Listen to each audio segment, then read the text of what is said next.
भारत पाकिस्तान के बीच 10 मई को हुए संघर्ष विराम का असर एक दिन बाद 11 मई को देखने को मिला। बता दें कि सीमा पर पिछले 19 दिनों से तनाव अपने चरम पर था, जो 22 अप्रैल को हुए पहलगाम आतंकी हमले और 7 मई को भारत के ऑपरेशन सिंदूर के बाद से जारी था।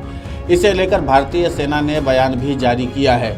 सेना ने कहा कि शनिवार की शाम को भारत और पाकिस्तान के बीच संघर्ष विराम पर सहमति बनने के बाद रविवार और सोमवार की दरमियानी रात जम्मू कश्मीर और नियंत्रण रेखा और अंतर्राष्ट्रीय सीमा से लगे अन्य इलाकों में काफ़ी हद तक शांति रही। इस दौरान गोलीबारी और फायरिंग की कोई घटना नहीं हुई, जो 19 दिनों में पहली शांतिपूर्ण रात रही। भारत पाकिस्तान सीमा पर 11 मई की रात एक महत्वपूर्ण बदलाव लेकर आई, जिसने पहलगाम हमले के बाद संघर्ष विराम उल्लंघन में पहली बार पूरी तरह से शांति स्थापित की। 23 अप्रैल से 6 मई तक नियंत्रण रेखा से लगे कई सेक्टरों में छोटे हथियारों से गोलीबारी की घटनाएं सामने आई थी, जो 7 से 11 मई के बीच भारी गोलाबारी और हवाई हमलों तक बढ़ गई थी।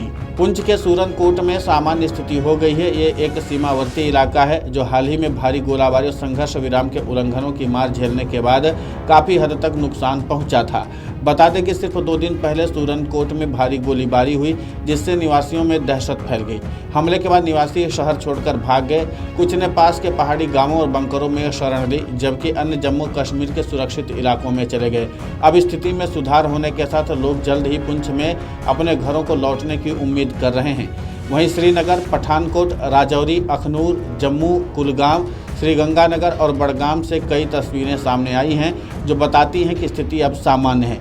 न केवल सीमावर्ती क्षेत्रों में बल्कि चंडीगढ़ समेत अन्य शहरों में भी सामान्य स्थिति लौट आई है, जहां रविवार को आधिकारिक तौर पर सभी प्रतिबंध हटा लिए गए थे।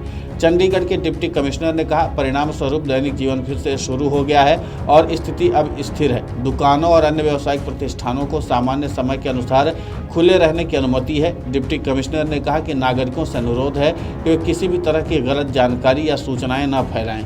इसी तरह जैसलमेर के एक स्थानीय व्यक्ति ने बताया कि सब कुछ सामान्य है और बाजार खुला है। उन्होंने कहा कि दिन के समय कोई समस्या नहीं है। शाम 7:30 बजे के आसपास दुकानें बंद हो जाती हैं। हमारी आजीविका प्रभावित नहीं होती है। 22 अप्रैल को जम्मू कश्मीर के पहलगाम में हुए आतंकी हमले के 15 दिन बाद भारतीय सेना ने 7 मई को ऑपरेशन सिंदूर के तहत पाकिस्तान और पीओके में 9 आतंकी ठिकानों को तबाह किया था, जिसमें कई कुख्यात आतंकी भी मारे गए थे। इसके बाद दोनों देशों के बीच हालात बिगड़े और 2 दशकों के बाद चरम पर पहुंच गए। वहीं पाकिस्तान की तरफ से भारत के शहरों को निशाना बनाए जाने के बाद भारत की वायु रक्षा प्रणाली ने सभी को नाकाम करते हुए उसका माकूल जवाब दिया। भारत ने जवाबी कार्रवाई करते हुए पाकिस्तान के 14 सैन्य ठिकानों को ध्वस्त कर दिए। इससे घबराए पाकिस्तान ने 10 मई को भारत के सामने सीज फायर का प्रस्ताव रखा, जिसे दोनों देशों ने आपसी चर्चा के बाद लागू कर दिया।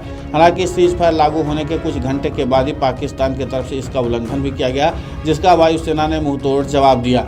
लेकिन इन सब के बीच में अब भारतीय वायुसेना ने जिस तरीके से मुंहतोड़ जवाब दिया और साथ ही भारतीय सेना ने यह भी बता दिया कि अगर अब पाकिस्तान की तरफ से सीज फायर का उल्लंघन होगा तो परिणाम इससे भयावह भी हो सकता है। और इस बात की जानकारी डीजीएमओ ने अपनी प्रेस वार्ता में ही बता दिया था कि इस बार पाकिस्तान ने अपनी कायराना हरकत को अगर दोहराया तो फिर भारतीय सेना पाकिस्तान को अच्छे से सबक सिखाएगी। अब कुल मिलाकर की यह कि जिस तरीके से भारतीय सेना लगातार एग्रेसिव होकर के पाकिस्तान को मुंहतोड़ जवाब दे रही है, उसी का नतीजा है कि 11 मई की दरमियानी रात जो थी, उसमें इस बार पाकिस्तान की तरफ से कोई सीज फायर का उल्लंघन नहीं किया गया और इस बात का संदेश दिया गया कि आगे भी शांति बहाल रहेगी।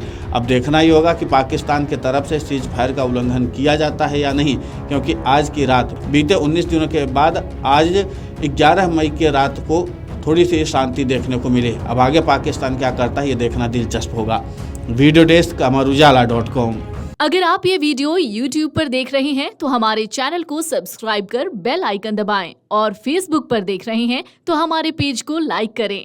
8 मिलियन प्लस सब्सक्राइबर, आपके इस भरोसे के लिए बहुत धन्यवाद।